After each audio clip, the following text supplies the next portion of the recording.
Attitude और behaviour का link एक बहुत महत्वपूर्ण विषय है इस टॉपिक का।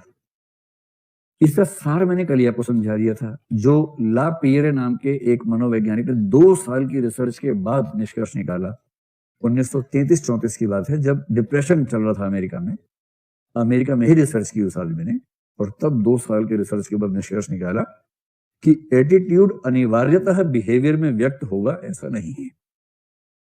उसके पहले एक प्रसिद्ध मनोवैज्ञानिक है सोशल साइकोलॉजी में, ऑलपोर्ट, आपने शायद नाम सुना होगा, ALLPORT। क्राउड साइकोलॉजी पे उसका बड़ा अच्छा काम है, और वैसे भी सोशल साइकोलॉजी में अच्छा काम है। उसने दावा किया था 1920 के दशक में कि इस प्रश्न पर विचार करना ही हास्यास्पद है, इसमें क्या कहने की बात है, व्यक्ति के जैसा एटीट्यूड होगा वैसा बिहेवियर होगा, इसमें क्या कहना है। और ला पियरे ने साबित कर दिया कि ये झूठ बात है, ऐसा नहीं है। और ला पियरे की पूरी बात का सार ये है, कहीं कहीं इसको लेपियर कह देते हैं, कहीं कहीं ला पियरे कहते हैं, LAPIERRE है, तो ला पियरे ज्यादा ठीक नाम है। उसने साबित किया, निष्कर्ष निकाला कि यदि स्थितियां सामान्य हैं तो एटीट्यूड बिहेवियर में व्यक्त होगा, किंतु यदि जरा भी दबाव है, जरा भी लालच है, और एक चीज और हो सकती है, अगर वो बीच में आ गई तो एटीट्यूड बिहेवियर में व्यक्त नहीं होगा। लालच समझ में आता है, सीधी सी बात है। IAS का इंटरव्यू चल रहा है, मेंबर से कुछ सवाल पूछा, आपको IAS बनना है, नंबर लेने हैं, लालच दिमाग में है, आपका मन कर रहा है कि सच बोल दूं, पर सच बोलेंगे तो नुकसान हो जाएगा, तो उस लालच की वजह से आप क्या बोलेंगे, झूठ बोल देंगे। जैसे वो पूछेंगे कि हम कैसे मान लें कि आप IAS बन के करप्ट नहीं होंगे, अब कैसे, बचपन से आज तक नहीं हुआ हूं, मैंने खिलौने भी नहीं चुराए बचपन में, कंचे तक नहीं चुराए, आप कैसी बात कर रहे हैं। और वो कहेंगे वाह, बस इसी सत्य, इसी बच्चे की तलाश थी, बस कल की अवतार आ जाए हमारे पास। तो आप ऐसा बोल देंगे ताकि उनको इम्प्रेस कर सके, और इम्प्रेस कर देंगे तो IAS बन जाएंगे। लालच है। भय भी हो सकता है, किसी ने आपसे कुछ पूछा, आपका मन कर रहा है बोल दें। आपके ही किसी अच्छे दोस्त ने, BF ने, GF ने पूछा मैं कैसा लग रहा हूँ, आपके मन में आ रहा है कि इससे खराब लग नहीं सकता कोई आंसर। उस विशेष दिन किसी वजह से आपके मन में भाव आया कि इससे खराब को कैसे लग सकता है, पर आपको पता है कि यदि आपने ऐसा बोल दिया, उसके बाद अगला 1 सप्ताह आपके हाथ से निकल जाएगा, इतने लतियाए जाएंगे उसके बाद, तो आप सीने पर पत्थर रख के बोलेंगे अरे सुभान अल्लाह, क्या बात है, ईश्वर ने एक ही बनाया है तुमको, कहां तुम्हारी बराबरी कोई कर पाएगा। आपको पता है कि आप सरासर झूठ बोल रहे हैं, सरेआम झूठ बोल रहे हैं, लेकिन ये आत्मरक्षा में किया गया प्रयास मात्र है, सेल्फ डिफेंस में ऐसा करना पड़ता है। यहाँ क्या है, भय है। लालच में झूठ बोला, भय में झूठ बोला, सामान्य बात है। सिचुएशन नंबर 3 सोच के देखिए।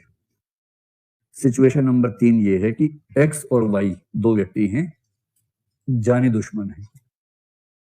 इन दोनों के जीवन का एक ही उद्देश्य है, दूसरे को दुनिया से उठाना। X की कसम है कि बस Y को मार दूं, उसके बाद मुझे कुछ नहीं चाहिए जीवन में, और Y की यही कसम X के बारे में।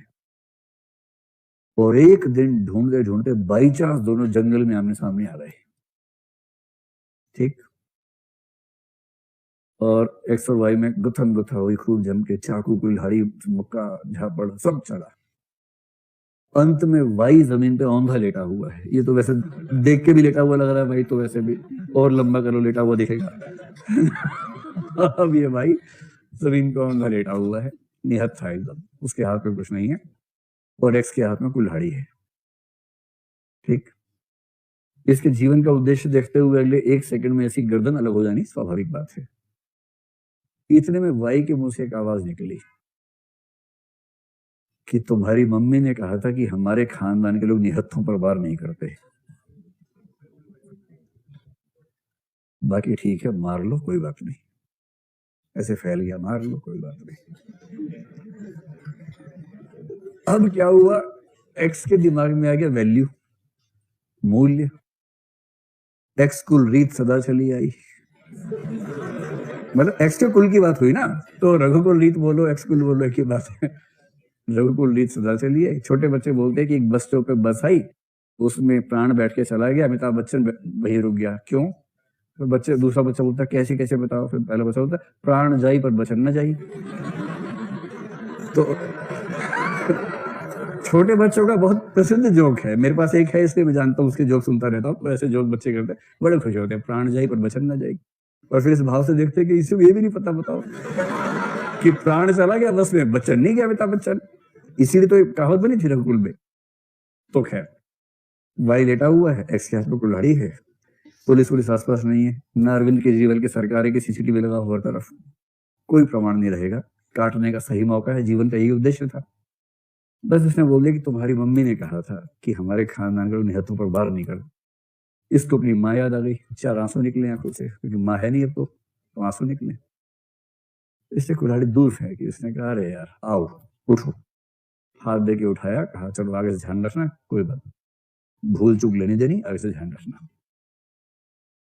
अब क्या हुआ, एटीट्यूड है इसको मारने का, व्यवहार होने ही वाला है, सारी स्थिति अनुकूल है, ना भय है ना लालच है, बीच में आ गया मूल्य। और इसका मतलब मूल्य वो तीसरी शक्ति है जो एटीट्यूड और बिहेवियर के लिंक को कमजोर कर सकती है। क्या मैं आपको समझा पाया? तो मूल्य का संबंध मैं समझा रहा था एटीट्यूड से, तो मैं कहना चाह रहा हूं कि एटीट्यूड और बिहेवियर के लिंक को मूल्य बीच में आके कमजोर कर सकता है। तीसरा संबंध इनके बीच में ये बनेगा।